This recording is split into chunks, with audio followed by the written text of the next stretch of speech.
Orang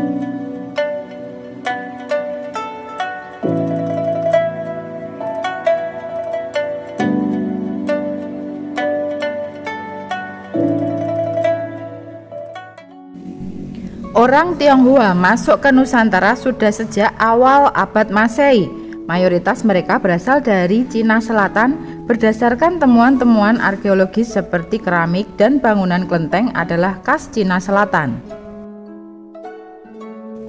Kaum Tionghoa datang ke Nusantara dengan menggunakan alat transportasi berupa kapal yang mengandalkan angin muson. Angin muson menjadi mesin penggerak untuk mereka berlayar. Angin muson biasanya bertiup setiap 6 bulan sekali. Golongan Tionghoa menjelajahi Nusantara untuk mencari rempah-rempah dan mereka membawa keramik, kain sutra untuk ditukarkan dengan rempah-rempah di Maluku. Mereka berlayar dari Cina Selatan membawa pembekalan makanan pokok yaitu beras. Setelah masuk ke daerah Pantura, beras yang mereka bawa sudah habis dan mereka akan mencari beras di Jawa untuk makan dan perbekalan mereka kembali ke Cina. Setelah dari Jawa mendapatkan beras, mereka menuju Maluku untuk mencari rempah-rempah dan mereka tinggal di Nusantara kira-kira 6 bulan. Kemudian mereka kembali ke Cina. Orang Tionghoa dikenal sebagai pedagang ulung.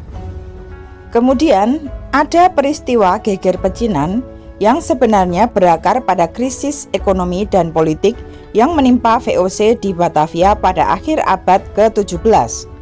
Untuk mengisi kas yang mulai memprihatinkan, VOC melakukan monopoli terhadap para pedagang Tionghoa di Batavia.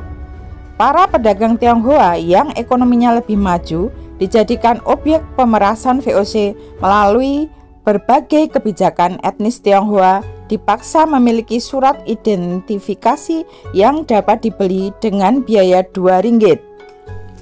Belanda menangkap etnis Tionghoa yang dipandang membahayakan keamanan publik dan mengancam akan membuang buruh Tionghoa yang menganggur ke Sri Lanka.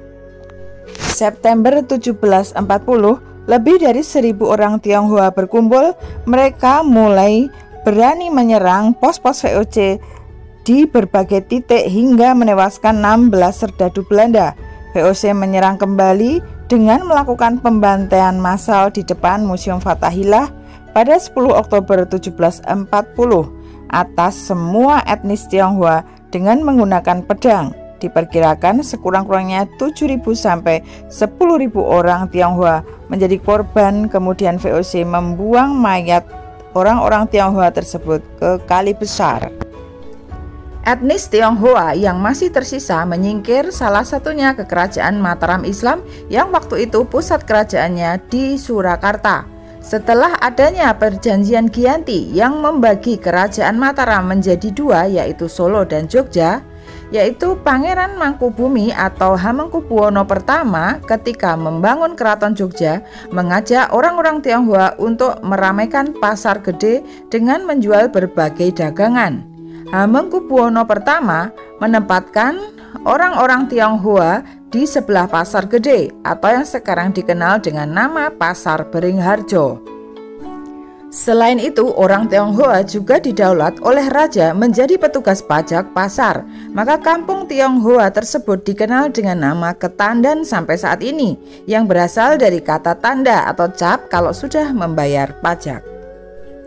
Mari kita menelusuri kampung Ketandan yang berada di sebelah Pasar Beringharjo, yang merupakan kampung tua Tionghoa, dibangun sekitar tahun 1757-an. Di sini merupakan perkampungan yang didominasi dengan ruko atau rumah toko, yaitu toko sekaligus digunakan oleh pemiliknya sebagai tempat tinggal. Bangunan ruko-ruko di Ketandan ini memanjang dengan ukuran yang tidak terlalu lebar.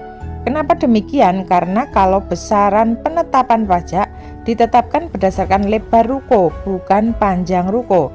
Maka di sini dari depan kelihatannya sempit tapi panjang sekali. Mereka membangun ruko ini menggunakan perhitungan-perhitungan khusus seperti sio. Dan sio yang digunakan adalah sio dari pemilik rumah tersebut. Nanti kita lihat tuh, ruko di awal dibangun itu semua berlantai rata-rata berlantai 1. Sampai saat ini perkampungan Ketandan masih merupakan kampung orang-orang yang dihuni oleh golongan Tionghoa. Di sini juga mereka berdagang. Ada yang berdagang emas, kebutuhan rumah tangga, dan lain sebagainya. Pada masa kolonial, Belanda mengangkat pemimpin Cina bergelar letnan, ada kapiten, dan ada mayor. Kalau letnan biasanya merupakan pimpinan orang Tionghoa dengan wilayah yang lebih kecil. Kalau kapiten merupakan pimpinan orang Tionghoa dalam satu wilayah yang lebih besar dari letnan, mungkin setara dengan provinsi. Ada lagi mayor, adalah pimpinan orang Tionghoa yang lebih luas lagi daripada kapiten. Di sini ada bekas rumah dari seorang kapiten Jogja bernama Tan Jin Sing. Ia merupakan sosok yang terlibat aktif dalam pemerintahan Keraton Jogja dan dahulu Sri Sultan Hamengkubuwono III mengangkatnya sebagai bupati dan memberinya gelar Kanjeng Raden Tumenggung Seco Diningrat pada periode tahun 1813 sampai 1831. Mari kita melihat dalam rumah Tan Jin Sing. Tan Jin Sing mengabdi pada keluarga Keraton Yogyakarta. Sosok Tan Jin Sing disebut-sebut dihormati Pangeran Diponegoro. Belum lagi Tan Jin Sing merupakan sosok yang dulu mengeksplor Candi Borobudur, sekaligus meminta Sir Thomas Stamford Raffles untuk melakukan restorasi. Masyarakat Tionghoa berpendapat bahwa Seco Diningrat mempunyai bakat dalam hal memadukan antara kebudayaan Cina dan unggah-ungguh atau sopan santun Jawa. Hubungan harmonis antara keraton dan Tionghoa tetap dipelihara.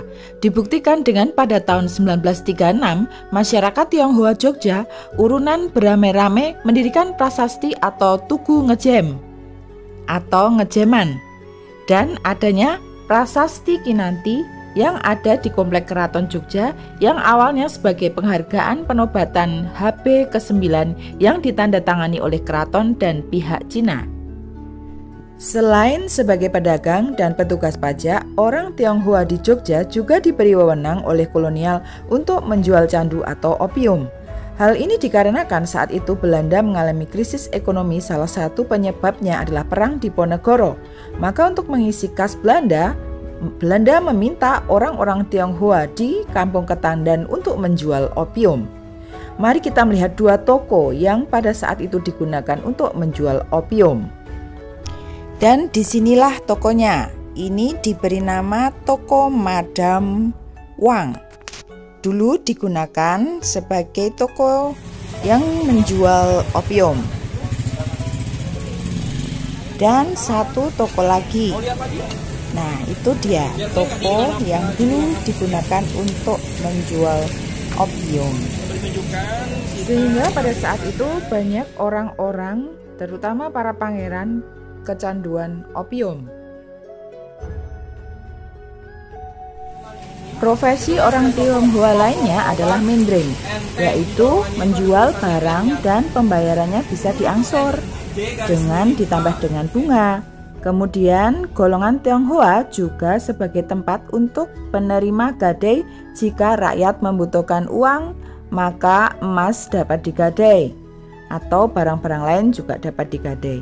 Inilah cikal bakal Cina membuka toko emas di Ketandan. Ada juga profesi orang Tionghoa sebagai tabib dengan membuka toko obat Cina. Mereka sangat pandai meracik obat. Di sini ada beberapa toko obat tua, toko obat Cina, dan masih berdiri sampai hari ini. Ini ada toko obat namanya Enggal Husada, itu nama sekarang. Nama dahulunya adalah DH, itu dahulu toko ini bernama Eng Tai Ho.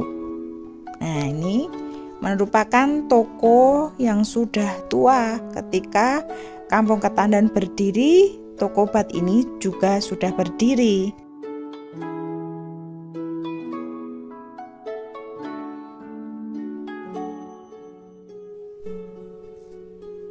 Ada juga toko obat Sumber Husodo. Nama dahulunya adalah Tek Antong. Sampai sekarang banyak juga pelanggan-pelanggan pribumi yang sakit tulang atau patah tulang, itu penyembuhannya menggunakan obat Cina dan dibeli di daerah Ketandan ini. Ada lagi toko roti tertua di Jogja, yaitu toko roti Jun.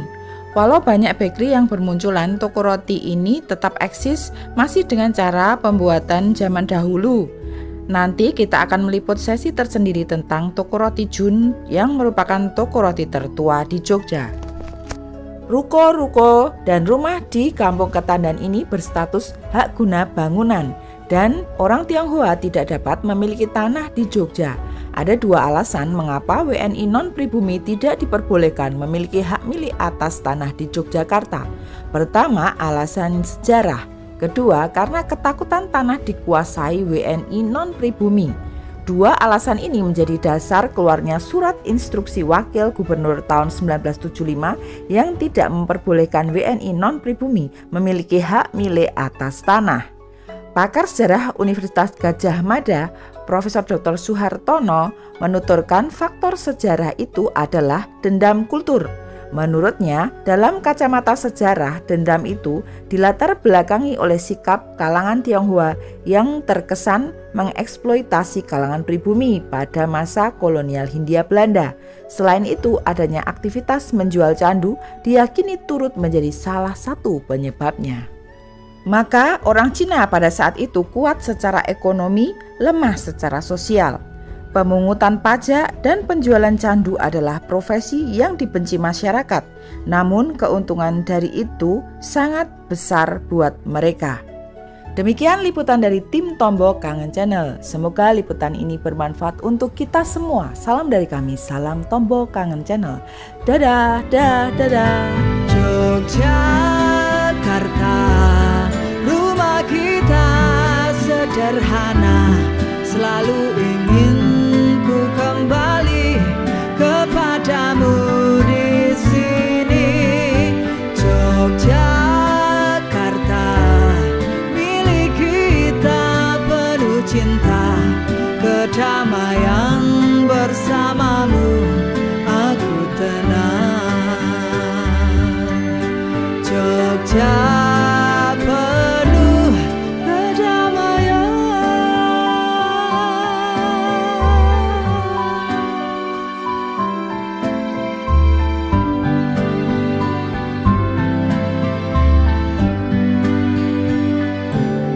Kedamaian.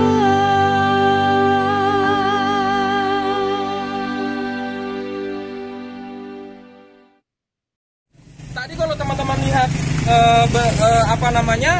lihat aturannya kan beda. Coba ditebak yang bagian sebelah sini itu dia apa elemennya? Kayu.